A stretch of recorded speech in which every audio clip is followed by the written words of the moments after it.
Hi, welcome to this physionic detailed study analysis, where we're going to be covering 6 different studies on the topic of sucralose and its effect on insulin resistance. Now, I've done a lot of work on this topic, but my previous study analysis or detailed study analyses were either individual studies, or my most recent was the topic of acute sucralose consumption. So just taking sucralose once and then seeing what happens to the body. Now, in this one, we're going to be looking at long-term effects. So what happens if you take sucralose, if you consume sucralose for 2 weeks, for 6 weeks, for 12 weeks, so on and so forth, and what impact it has on our health, but most specifically on insulin resistance. This is probably going to be my last investigation or my last detailed study analysis for quite a long time on this topic, because I've just spent so much time on it and it's just been such a confusing mess that I'd like to separate myself from it. So hopefully this video will offer some conclusion, something that we can take away from this grouping of all these studies put together. Now, as usual, this is going to be a really lengthy video, so certainly don't expect any quick answers, because that's not the point of these kinds of videos. The point is to be transparent. The point is for you to see my thought process, for you to agree or disagree in a rational, scientific-minded from a rational, scientific-minded perspective. So if you're here for that, if you want to actually see the deep dive, then let's go ahead and get into it. All right, so the topics that we're going to be covering are, well, obviously answering the main question, which is sucralose. Does it actually cause insulin resistance? And then for my Physionic Insiders, you'll see, obviously you see a ticker right below in the video that indicates some of the benefits of the Physionic Insiders. Well, we're going to be covering a little bit more information on this detailed study analysis looking at sucralose and the microbiome. Now, I'm going to release separate content, public content as well, on the microbiome in the future. Again, I'm trying to separate myself from sucralose for a little while and go in other directions. But once I come back to sucralose, and there's actually more data on the microbiome, because this is really there's just a few studies that have looked at specifically sucralose on the microbiome, but I will be covering a little bit on that topic in the full version of the study analysis, and some other potential considerations that you may want to hear. So if you want to have the full version, of course, you can hop on over to the Physionic Insiders, and if you're already part of the program, already part of the community, then you will have access already. So there will be a ticker so that you can join if you're interested. And if you're just interested in this main question that we're going to be covering, then just stay tuned. All right, so as I promised, we're going to be going over 6 different studies. I've got them all listed in numerical by their numbers, which I started maybe this year, I think. So it was pretty recently that I actually added numbers so that people could easily track down the studies that I go over. So as I mentioned, these are going to be the 6 studies. We're going to go over each study individually. So I'm going to show you the study, and then the study design, the baseline values, and then the results. And then we're going to come to a bit of a mini conclusion for each one of these. And then we're going to put it all together to get some sort of hopefully some sort of helpful overall conclusion after we've gone through these. But I do want to cover the funding sources, because that's something else that I've adapted, something else that I've changed to make things more transparent when we're looking at these things. So Study 74 is public funding. And when I say public funding, I mean it's government funding, it's taxpayer funding. So the government takes taxes and then they allocate a certain amount to this public funding, I guess, pot, where researchers can then give that funding to other researchers. So Study 77 was also public funding, no conflicts of interest. Study 83 is where we're getting into a heavily industry-funded study. Now, so all of these researchers, from what I remember, were funded, or as they had their contracts paid for by this particular industry.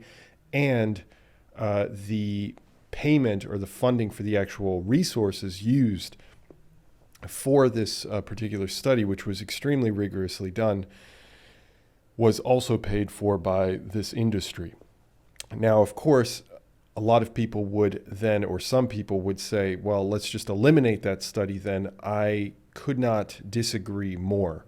I have certainly run across studies where the industry has funded for a study, has funded a study, and then the study results ended up being against the industry's interest. Now, of course, there are plenty of examples where that's not the case, where it's the exact opposite, where the industry pays and then they get a positive result. Okay, no doubt, not denying that, but we still have to base things off of the merit of the data and not just lazily discard studies just because we don't want to address them or because we have this bias against industry funded studies, which again comes from a good place, but it still doesn't mean that we have to be totalitarian about these things, where if it's industry funded, it's complete crap and we're just going to throw out the window. That's not how I operate, and because I don't operate that way, that's actually allowed me to read studies that have ultimately led to really interesting outputs, conclusions that were then also corroborated by public funded studies. So that's what I'll say on that. But that said, I also have some pretty strong critiques of Study 83. Study 86 is public funding, and Study 88 is nonprofit funding. So it is, I guess you couldn't necessarily say public, but it's nonprofit funding. And one author did give a talk at a Pepsi-sponsored conference. If we were to eliminate this study because one author gave a talk one time at a Pepsi-sponsored conference, that would be a real shame to just get rid of hundreds of thousands of dollars worth of investment just because one person did one thing that may have nothing to do with this. But there you have it. Study 88. It's nonprofit funding, and one author gave a talk at Pepsi-sponsored conference. And then finally, the last one, Study 90, is public funding as well. So most of these are public funding, 74, 77, 86, and 90. All right, let's go into Study 74. Here is the outline of how they went about this particular study design. They had 15 normal weight. I think this was actually mixed. So most people were normal weight. They had a few obese individuals. I think this is the study. We're going to see that in the next slide. They were in their early 30s, so pretty young, healthy otherwise. So they didn't have diabetes. They didn't have heart disease, et cetera, et cetera. And they were mostly women. So there were some men included, but the results are going to skew more towards women. And they had individuals consume 200 milligrams of sucralose, which is equivalent to, if I remember correctly, 3 diet sodas. So if we were going to apply it to a real world scenario, it'd be 3 diet sodas, 200 milligrams of sucralose every day for 4 weeks. And this is a crossover design. So I'm starting to add this in here because it helps me and it should help you if you know anything about statistics and if you know anything about study design. Then you know that a crossover design, one of the advantages is that it's the same individuals. So the same 15 individuals, you can have a lower sample size because those same 15 individuals can then be compared against themselves because it's a crossover, meaning that these individuals will consume 200 milligrams of sucralose for 4 weeks, and then they'll go through a washout period where they stop consuming sucralose, they go back to their normal lives, etc. For 1 week, I believe this was 1 week in this situation, and then they end up consuming the placebo. Now, again, this is randomized and it's double-blinded, so they don't actually know that it's a placebo. It's just the point is that if they were consuming one, let's say some of them were consuming the placebo, then after the washout, they would then switch over to the sucralose. And the researchers are just collecting data. And then after the study is over, then they unlock what data corresponds to what condition. So the advantage here is that you have the same genetic background, right? It's the same person. So 4 weeks later, their genes probably haven't changed. So when they start doing their other treatment, then it's going to be compared against the same individual, which is really beneficial. Some of the drawbacks of a study like this, however, is that if the washout period isn't long enough, which of course you could argue maybe 1 week isn't long enough, that you could have some variability, or you could have some confounding factors that may get in the way. There's advantages and disadvantages to crossover design, and we're going to see some parallel design as well. But the point is, consume 200 milligrams of sucralose or placebo. They don't know what they're consuming for 4 weeks on each one, and then they take measurements at baseline and they take measurements after the 4 weeks, and then we see what happens. That's study 77. Okay, so looking at the actual breakdown of some of this information, you could argue probably doesn't make any difference, but they still report it, so I thought I might as well add it. So there are only 4 males. So remember, there were 15 individuals in this study, so that means that only 26% of the participants were men, meaning that then you have a strong skew towards women. That could change how we interpret the data that we're about to get. And then the ethnicity is another factor. So all of these individuals were Thai. So this is a study that was done outside the United States, if I remember correctly. So that could also be a factor. And then you've got their age breakup, but overall it strongly skews towards younger individuals. And then they've got something about employment history, education, those things. They could make a difference in kind of peripheral ways, but they probably aren't going to make a huge difference. And then body weight status, which is one of the ones that I focus the most on. Now, I mentioned that they were normal body weight. They had normal body weight. And of course, this is based off of BMI, which of course has its problems, but generally it can be a decent representation for non-exercising individuals, and even if it doesn't speak to body composition. So they had 8 individuals, or half of the individuals were in the normal BMI, and then they had 6 individuals that were obese. So that is, I would say, a weakness of the study, because usually what I like to see is a separation of having people that are only normal weight or only overweight, so that we can actually, because at a certain point of over fatness, you start to get to a point where your physiology kind of enters into a pathophysiology, which could be completely independent of sucralose, but it's going to get masked because you have this mixture of people that are normal weight and overweight. So then we can't separate out if there's an effect. Is it in the normal weight individuals or in the overweight individuals, unless they specifically separate them out, which they do not.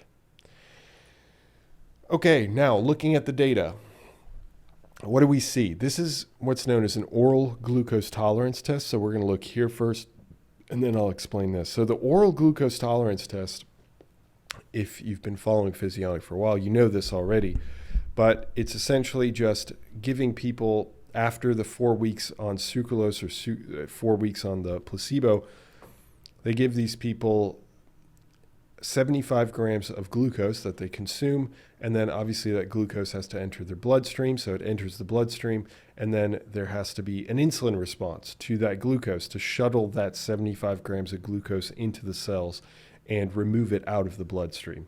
So what do we see? This is over 2 hours, so 120 minutes. We've got our glucose measures here. We've got our insulin measures here.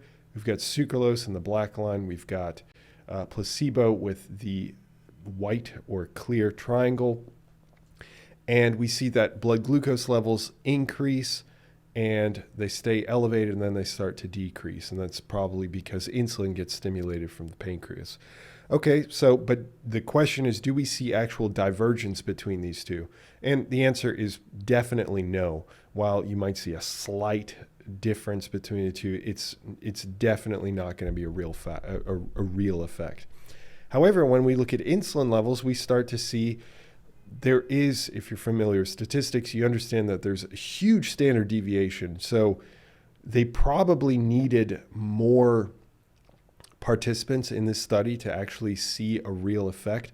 But you could argue that there's a decrease in insulin sooner in the placebo group compared to the sucralose group. So sucralose elevates insulin slightly for a slightly longer amount of time, which of course could mean insulin resistance, but I don't think that's enough evidence on its own.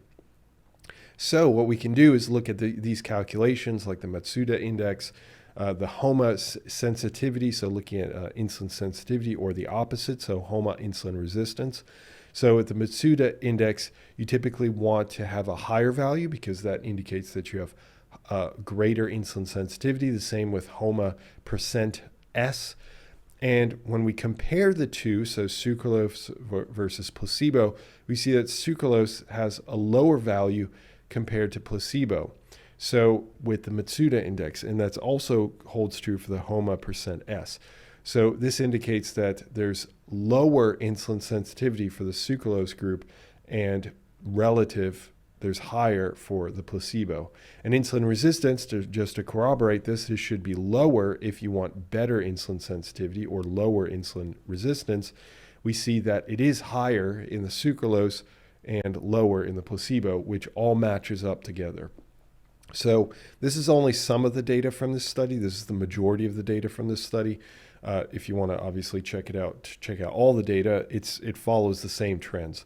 So overall, the conclusion that I would take from this is that there seems to be some evidence that sucralose leads to an insulin resistance effect. Okay. The next study, which is study 77. Here we are looking at a parallel design study, and here we've got 66 normal weight individuals, again quite young, 23 years of age, healthy, and again mostly women. We are going to look at some studies that look at only men, but for now we're looking at only women. Now, if that actually makes a difference, is there a sex-specific difference between men and women that leads to differences in the sucralose effect? We don't know. So the last study was mostly women. Is that driven by women? Is the insulin resistance effect only in women? Well, I don't know. So these individuals, 66 individuals, were split into two groups. So this is a parallel design, meaning that you do not have the crossover effect. You don't have a washout period. They just consume their condition for 2 weeks. They don't know what condition they're in. And then the researchers just collect data, and then they just compare the data against one another. That's it. So here you can get a little bit more variability typically because you're not looking at the same genetic background. However, it's a much faster study to do because you can do it at the same time. You can have a placebo group, a control group, and a sucralose group, and they can be running at the same time, which saves you money.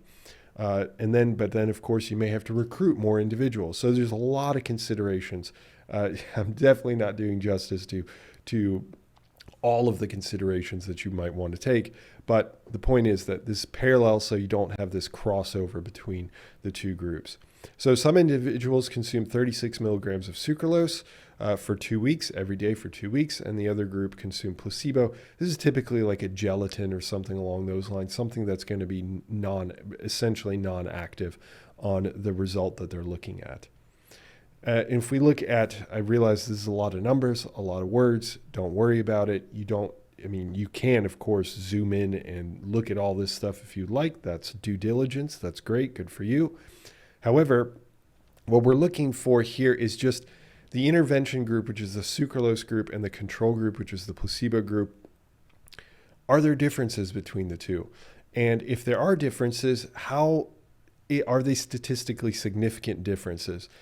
And so we can easily survey all of this information without even reading any of this stuff by just looking at the p-value here to look at differences. So if you look for something that's around 0.05, then that means there's a significant difference between the two groups at baseline.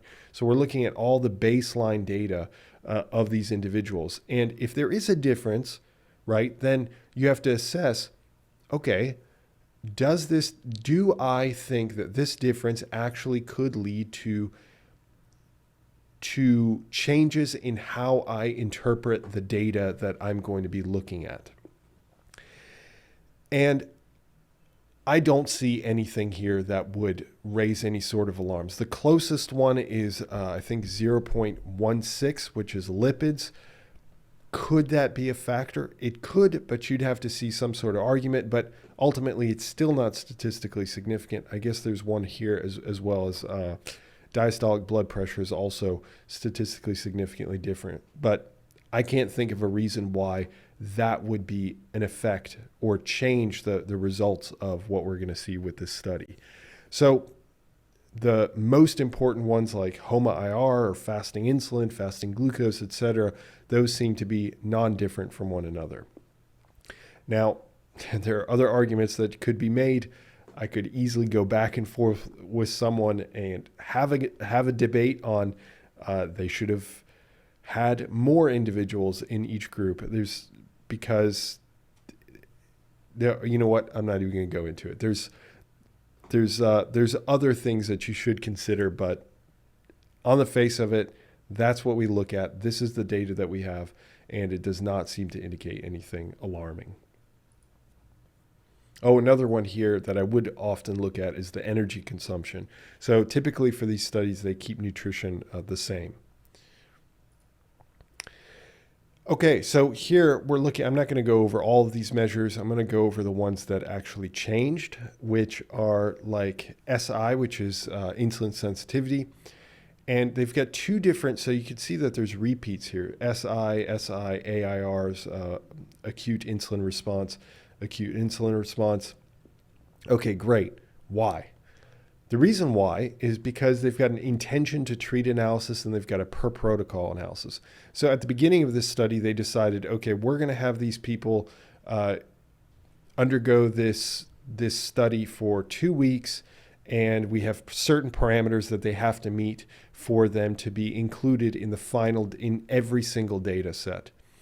And with the intention to treat, they're saying, okay, some people didn't complete the study.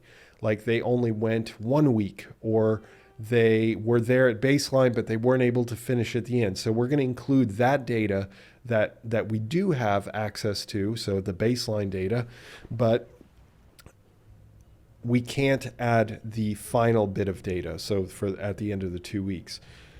However, the per protocol analysis tends to be a more strict, as in everybody stuck exactly to what they were supposed to do. So let's say you start with 100 individuals.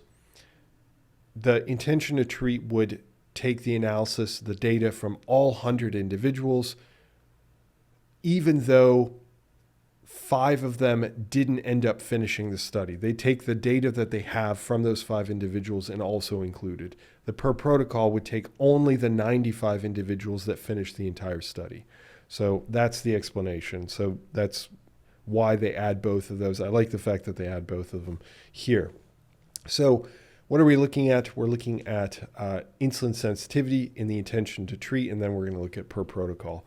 And we're looking at p-values, so looking at some of the differences here. Okay, to explain the actual p-values themselves, because we've got 4 different ones here, so that signifies that we have a comparison, 4 different comparisons, statistical comparisons, which is nice to see. So P2 here is a comparison of the baseline versus the baseline. So we've got our control group here, and we've got our sucralose group here. So are these values at the very beginning of the study different from one another? That's important, because if you have differences, then that could lead to strong confounding variables. There are ways to correct for that, but as we stand here, there are no differences between these in any of these conditions, but I'm focused on insulin sensitivity, which is 5.8 and 5.8. They're identical, so there's definitely no differences. Okay, P3, on the other hand, is the comparison of the baseline versus the final in the sucralose condition, or the intervention group. And then P4, which is right here, is the comparison of the baseline in the control group, or the non-sucralose consuming group, placebo group, versus the final in that same group. So P3 is the comparison between these two, and P4 is comparison between these two, and P5 is then the comparison of the final values of the sucralose versus the final value of the control group. So what do we find? Well, we find that there are no differences between the baseline, as we established earlier. Then when we look at the baseline versus the intervention group, the final at the intervention group after 2 weeks, we see that insulin sensitivity, which we want it to go up if you want to become more insulin sensitive, we see that it goes down from 5.8 to 4.9. Do we also see that for the control group? We do not. While I get, again, 5.8 is higher than 5.3, statistically, we aren't even close to getting a statistical analysis that indicates that, yes, there's a good chance that that is a real effect. So the answer is no. So it only happens with sucralose. And then, while there's less sensitivity for an analysis like this, we're looking at what's known as a between treatments comparison. So the control group final versus the intervention group final, and we find that there is also a difference. Again, the cutoff is 0.05, and it is below that threshold. So likely the control group did better or has higher insulin sensitivity compared to the sucralose condition. And we could do the exact same for the per protocol analysis, and we find the exact same from 6 to 4.9, from 5.8 to 5.3. That one did not change for the control group. And when we compare the 4.9 versus 5.3, it is also statistically significantly different, again, in favor of the control group and against the sucralose group. So all of this data would signify that sucralose, again, after 2 weeks consumption, at even as little as 36 milligrams, which is roughly about one diet can of soda, leads to some form of insulin resistant effect. Okay. Next, here we've got this industry funded study, which I mentioned earlier. I am not going to dismiss it just because it's industry funded. And here we've got one that looks at strictly men in their late 20s, 48 normal weight healthy individuals. This was an incredibly rigorously done study. I'm only going to show you some of the data because it's pretty repetitive. It just says the same thing. If it were different, I would show you the data. And they feed these individuals 333 milligrams of sucralose, which is way more than study 77 or study 74 at 200 milligrams. So, and they go for much longer. For 3 months, they consume this sucralose. And again, this is a parallel design, so we're just comparing against the two groups. There's no crossover. And then they've got one group that consumed a placebo. All right, so the baseline value. So again, some of these are going to matter, some of them aren't, like the height. In what world is height going to matter on your insulin sensitivity? It's probably not, but in case you wanted to calculate the BMI for yourself, then you'd be able to. And there are, although they don't actually show statistical comparisons between the two, I feel pretty confident that there's no differences between any of these groups. And one thing that you could argue is that they had more individuals that were white, so race effects, and there could be differences. Like in science, there is a bias towards white individuals, as in the research that has been done has been mostly in white people. So, and the research has shown that there are sometimes differences with other races. So we extrapolate data based off of data that's been collected only in white people, and then we extrapolate that to other races, which could be incorrect. However, in this situation, we do have the percentage, at least, is relatively the same between the two groups. So most likely we're not going to see a race effect here. But if outside of this study, would it translate to other races? We cannot say that. I can't think of a reason why it wouldn't translate, but we have to create a little bit of doubt there because we would need another study to look at this with primarily African American or with primarily Asian, that kind of stuff matters. And that's why this stuff is so complex. That's why getting into the weeds with this kind of stuff and being nuanced and looking and finding these kinds of differences and actually thinking, is this going to make a difference? And understanding what to discard and what to keep in the back of your mind that could be confounding variables is just so incredibly important. In terms of other measures, no differences. So these actually matter, right? HbA1c, I'll be going over that a little bit later. Glucose levels, I doubt that this would be statistically significant with this kind of standard deviation. There's just no differences across the board for these conditions. Okay, so again, this is not showing you all the data.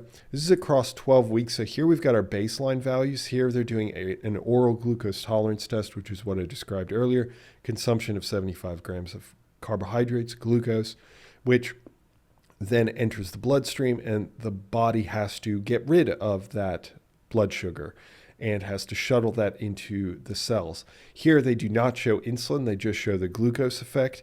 I believe we're going to go into a little bit more detail on that in the next slide. But they show it at baseline. So between these two conditions, the placebo versus the sucralose condition, there are no differences. And the way you tell differences is by seeing if the overlap starts to diverge from one another.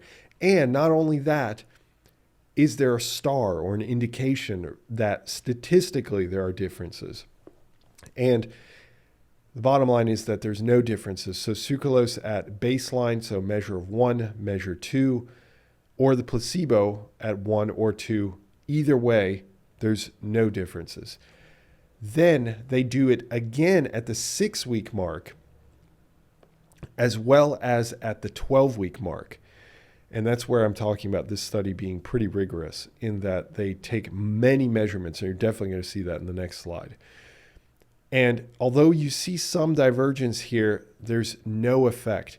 Now, one of the problems that I had with this study is, one, there's such high variability, as in you had people that were just all over the place, and I'm actually going to be discussing that later in the full version of this, why there's just this huge variability between studies and even within studies. So what I mean by variability is the standard deviation here is just huge.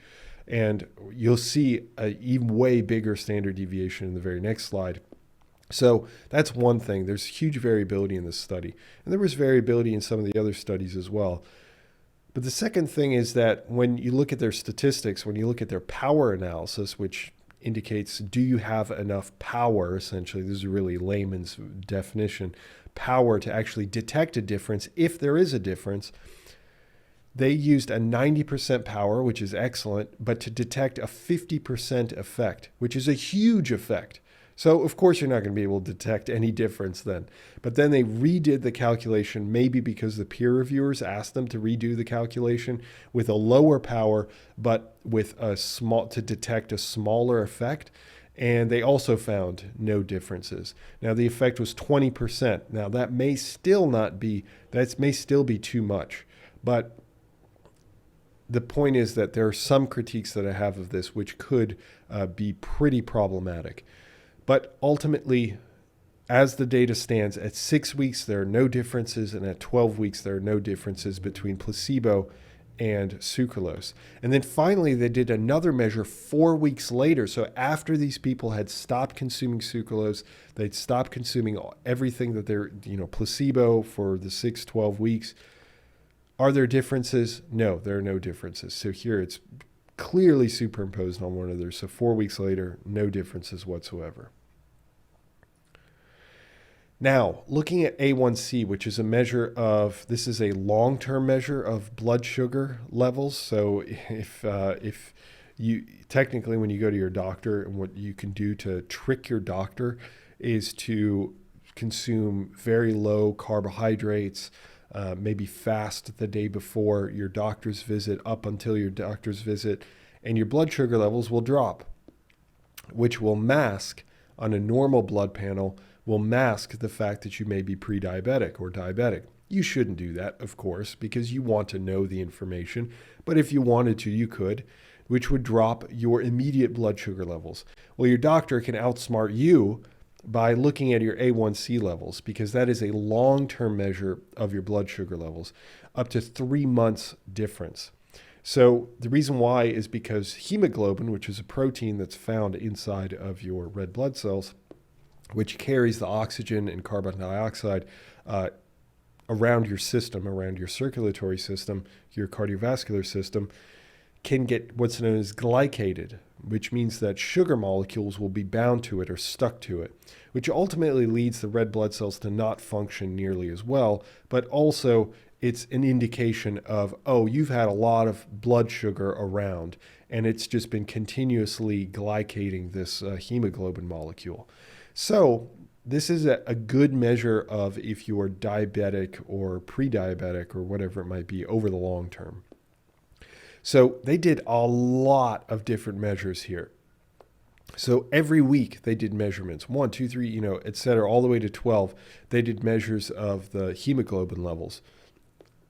And then they did the 4-week follow-up here. So black is placebo, blue is sucralose. And we see that hemoglobin levels, they seem like they decrease a little bit with the sucralose, but again, statistically speaking, there's no difference between the two. And the reason why is, again, I mentioned that there's such high variability. That's because look at these standard deviations. They are immense. They're huge. Now, that could be because they've got this particular axis. They've got small changes that they're identifying. So, but even so, like these are huge standard deviations. So I can't imagine the confidence that one would have in these results. It seems to me like they probably should have tried to figure out a way to have more individuals in this study so that they could have increased the power to detect a smaller effect. But then ultimately that also raises the question of, if you have to have that many people to detect an effect, is the effect that large? Something to consider. The point is that this study, which I will repeat is an industry-funded study, strongly industry-funded, everyone was being paid by this industry, and the materials were all paid for by the study, by the industry. They found no effect, no negative effect, insulin resistance effect of sucralose. Okay, the next one is study 86, I want to say. Yes, 86. What do we find? These were, again, mostly women. So we've got 40 normal weight, early 20s. You can tell that all of these studies are people that are quite young. I wouldn't guess that these effects would be different for older individuals, but maybe they would be. Again, something else for us to identify. They're also metabolically healthy. And this is a parallel design, meaning that, again, we've got the placebo group and we've got a sucralose group.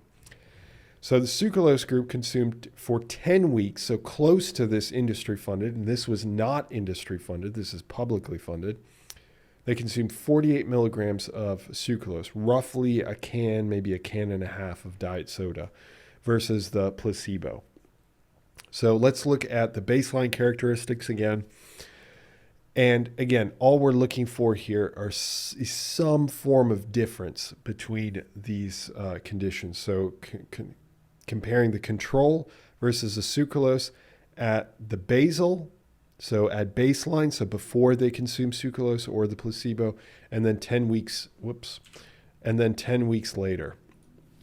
And what we find is that there are no differences between these groups. Now, this one seems to be quite close. So A through C. So A, which is basal here versus the basal here.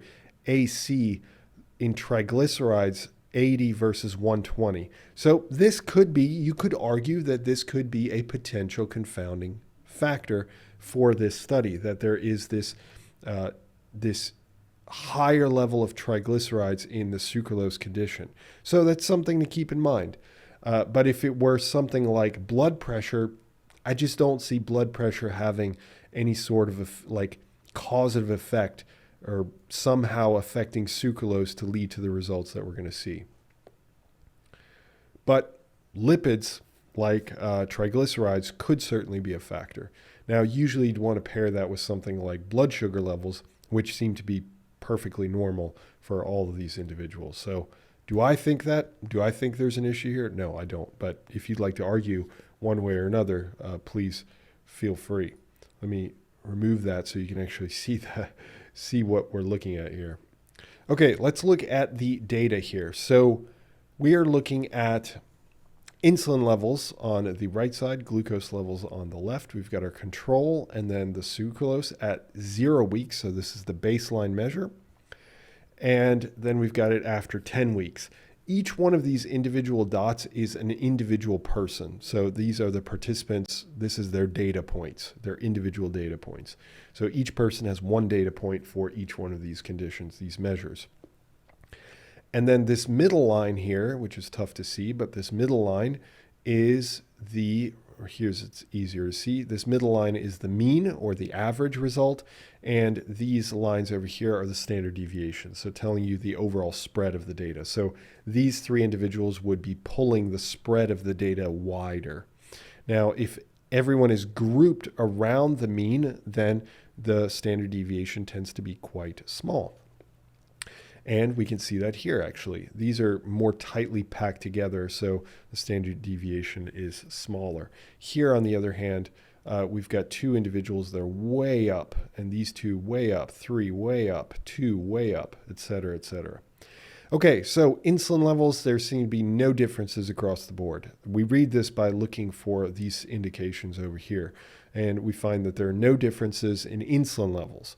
But there's two sides to that coin. We can't just look at insulin, although typically the argument is we can't just look at glucose. We have to look at the other side. So if we're just looking at glucose, we should be looking at insulin. And here we're looking at insulin. Now let's look at glucose, and we find that the comparison in the sucralose condition, so this is a within treatments condition, a within treatments comparison. So comparing the baseline sucralose versus the same individuals against after they've consumed sucralose for 10 weeks, we see that blood sugar levels seem to be a little bit elevated. So this would indicate with normal insulin levels, so insulin levels haven't changed, but blood sugar levels has raised, that would indicate to me a slight insulin resistant effect. So this study would say most likely that there's a slight insulin resistance. The next study is the one that was not for profit, if I remember correctly. This is study 88, non-profit funding, and the one author gave a talk at a Pepsi-sponsored conference. And here we have a crossover design study again. They're using high amounts of sucralose, so I think it's like 3 sodas, something like that, maybe a little bit less, a little bit more of diet soda. And they consumed the sucralose for 2 weeks. And then they had a 4-week washout. So the last study that was crossover had a 1-week washout, 4-week washout, and then another 2 weeks. And the comparison group is not a placebo, actually. It is another artificial sweetener or a non-nutritive sweetener known as aspartame. And they use 425 milligrams. I'm not going to be discussing the aspartame too much because I'm going to create that in separate content. But the aspartame is 425 milligrams. They use such a high amount compared to sucralose because sucralose is about 3 times sweeter than aspartame. And they had 17 normal weight individuals, 24 years of age. They were healthy. I think it was relatively even mix of men and women. And this is the overall study design. So let's look at some of the baselines of what they were actually able to indicate. So as I mentioned, 24 plus or minus 6 or roughly 7 years. They had 10 women and 7 men, so slight skew towards women. BMI normal weight. They had more Asian individuals, so this could maybe be a confounding factor, or it could, I wouldn't call it a confounding factor, I would call it a factor for us to consider, and therefore we can say, well, this would then maybe only apply to Asian individuals. And then they looked at their fasting blood glucose levels. None of these, while they technically didn't do actual measures, statistical measures, I don't see anything that jumps out at me as being unhealthy. So it just corroborates that these individuals were largely healthy. Okay, so here we're looking at the actual data, and we've got our glucose measure at the baseline. So this is before the 2 weeks, and then the sucralose, and then the aspartame. And what we find is that there's no difference. So in blood sugar levels, so over 120-minute measure, so they measure over 2 hours, and then they show you the total amount, and they find that there's no difference. Now in insulin, again, baseline versus sucralose versus aspartame, they found no difference. And that's, again, based off of these p-values, that they find no difference of insulin. But then when they measure HOMA-IR, which is an actual calculation of insulin resistance, they again found no difference in any of these conditions. Now, what I would argue here is that here we're starting to see, I feel like, and certainly disagree if you feel like it, 68 to 81 with a standard deviation that's relatively in the same ballpark. It seems to me like we're starting to push our way into higher insulin levels. I'm not going to actually conclude that because that's not what we actually see in the data. But I think that if I can go back here real quick, if they'd had more than 17 individuals, I really think that they would have started to tease out some of the differences, because the more individuals you have, the higher likelihood that you're going to be able to gain a real effect or be able to tease it out in the data. And what I'm seeing here is, again, this HOMA-IR is starting to creep upwards, but again, it doesn't approach anywhere near 0.05. I would just like to have seen more individuals included in this study. So this study, which is nonprofits funded, ends up essentially concluding that there's no negative effect of sucralose on insulin resistance. If you buy that or not, well, I've noticed a few, I wouldn't call them issues necessarily, but things that I would have preferred to see, but they're not too major. So we're just going to lump that into the rest of the studies that we've already covered. Next, and the final study, before we get into the big reveal, the big combination of everything. Okay, this final study is study 90, and it's public funding. Here they did something a little bit unique to the other studies. They recruited 95 normal weight, early 20s, healthy, mostly women. So again, we're skewing towards women. So most of these studies are skewed more towards women. And they consumed either 48 milligrams of sucralose or 96 milligrams of sucralose. So they had two separate groups of sucralose that consumed it for 10 weeks or water. And I should mention actually here, for this study, for study 88, this comparison against aspartame, that's fine, but you should typically have a control group, should have some sort of placebo group to identify if the consumption of anything actually leads to an effect, which they did not have, which is another, I would say, a big drawback of this particular study. Not against their conclusion, but it could strengthen their conclusion, actually, and they didn't do that, unfortunately. Here, they have a similar problem in that they're just telling people to consume water. See, the problem is when people are consuming pills, and I probably should have removed these pill icons, but when people are consuming pills, there's the placebo effect that can occur. So people think that something is going to happen, and that can actually physically change their being. And that can lead to an effect that's independent of sucralose. And when people are just consuming water, if they know, which I'd have to check if they actually knew if this was just water or not, but if they knew that it was just water, they wouldn't expect anything to change. So the effect here, if there is an effect, could be due to the placebo effect as opposed to the actual sucralose itself. So something to keep in mind. Okay, looking at the baseline values as usual. What are we seeing here? Are we seeing anything close to 0.05? We are right here. So carbohydrate consumption. This could be a big confounding factor, because while it isn't statistically significant, if you look about it and think about it in the real world, the control group consumed 290 grams of carbohydrates, and the 48 milligram sucralose condition only consumed 227.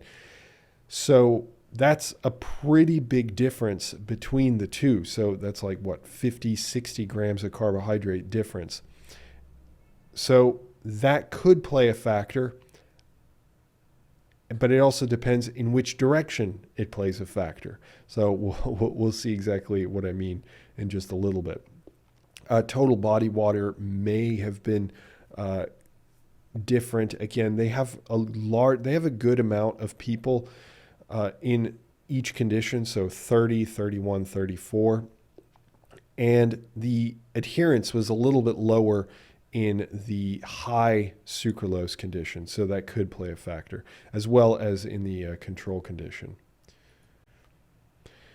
Okay, so looking at this data, we're looking at an oral glucose tolerance test, just like we've been looking at in all the other studies. So looking at glucose levels, then we're looking at the glucose levels in the 48 milligrams. So this is the control, so just consuming water. This is in the 48 milligrams a day sucralose, and this is in the 96 milligrams. So high, low sucralose, no sucralose.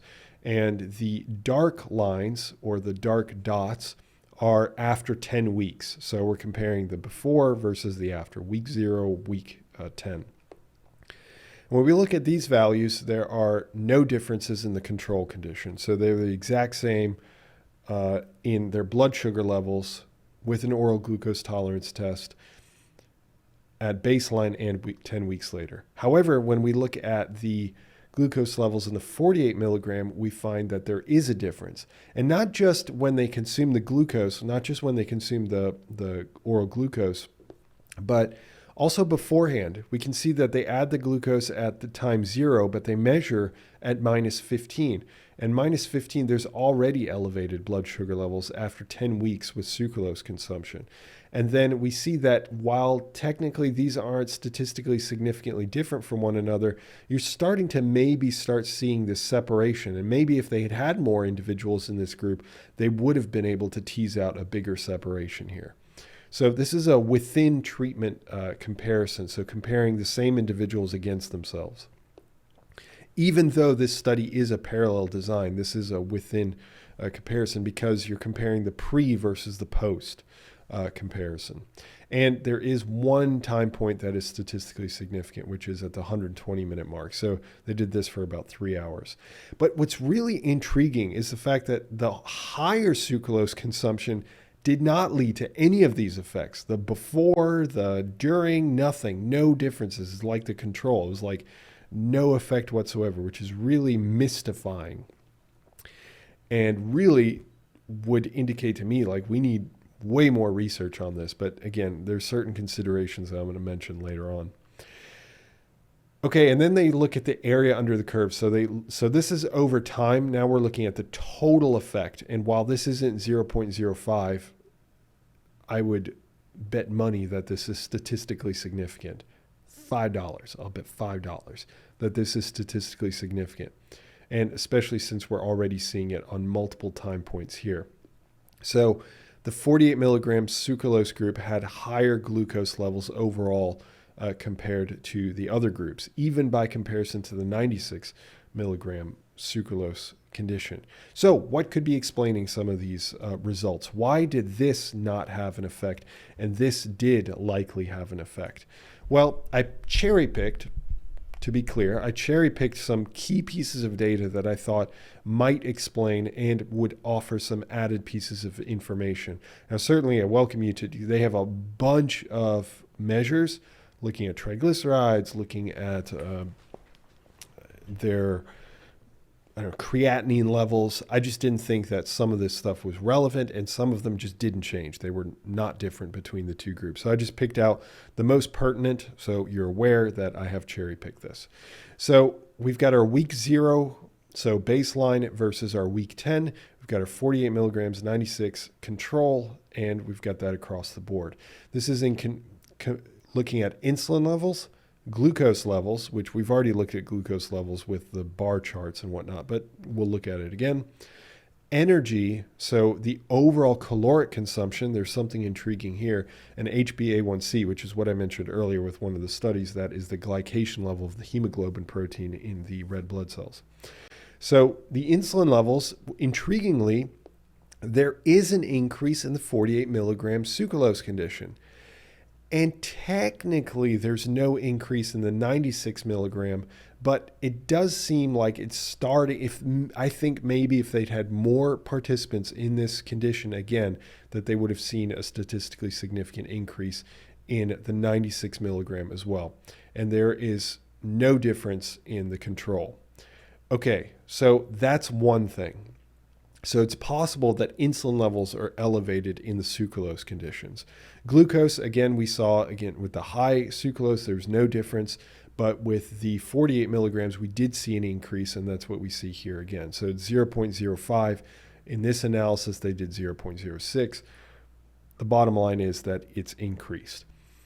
And then energy consumption. I added this in here because the control group technically probably decrease their consumption from 2,264 kilocalories to 1,941 kilocalories. So while it's, again, not statistically significant, it seems like it's maybe trending towards that direction. So there may be a benefit, because if you're under consuming your calories, then that will definitely have an effect overall on your physiology. So that could improve your blood sugar levels, et cetera, et cetera. However, these measures are all done independently of one another. So we're looking at pre versus post.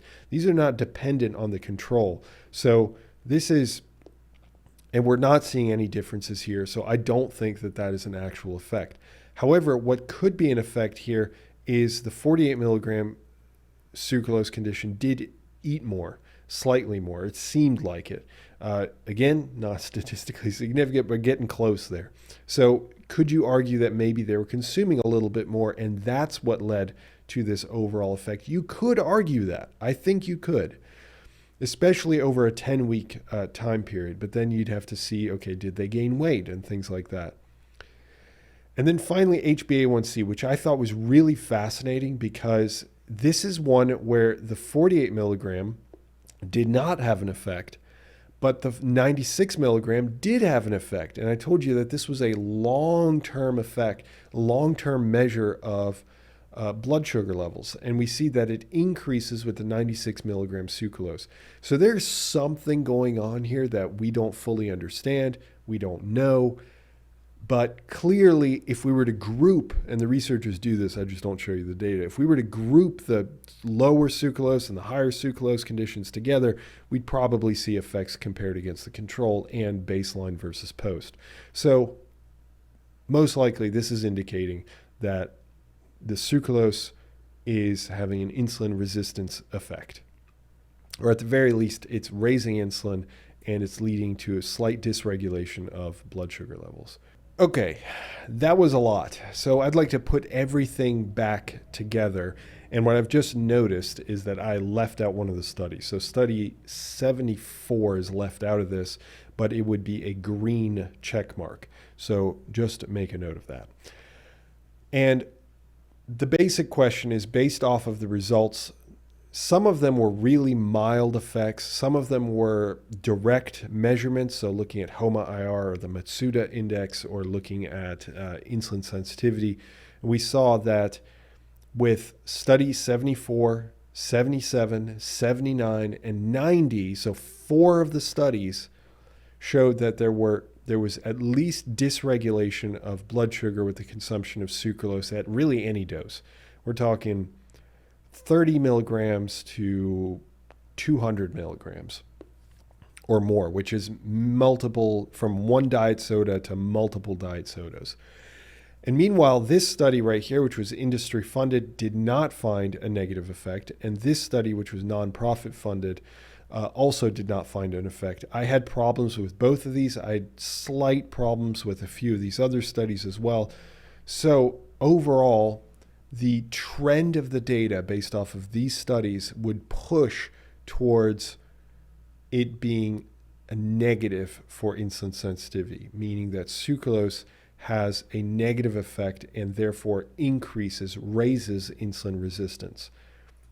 So, what is our conclusion? Well, it's exactly that. So, studies are extremely variable. I cannot stress that enough. I have never encountered something so variable in my life of reading studies, which is granted not that long, but many years. It's been at least 6, 7, 8 years.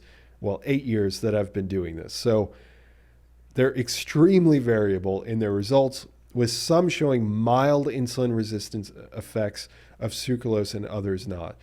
But based on the available evidence, to be safe, and I think the evidence is leaning towards this direction anyway, I myself would avoid sucralose. So if you're interested in continuing this discussion, so explaining some of why is there such great variability between these studies or within the studies, a little bit of a discussion on the microbiome and some other considerations, then certainly hop on over to the full version of this study breakdown, which you can find if you subscribe to the Physionic Insiders. And with that, thanks for your patience. You made it almost an hour in, and it was a lot. I get that, but hopefully you now feel like you have a more succinct, I shouldn't say succinct, detailed, in-depth understanding of why we came to the conclusions that we did. Okay, with that, I'll hope to speak with you in the future. Bye.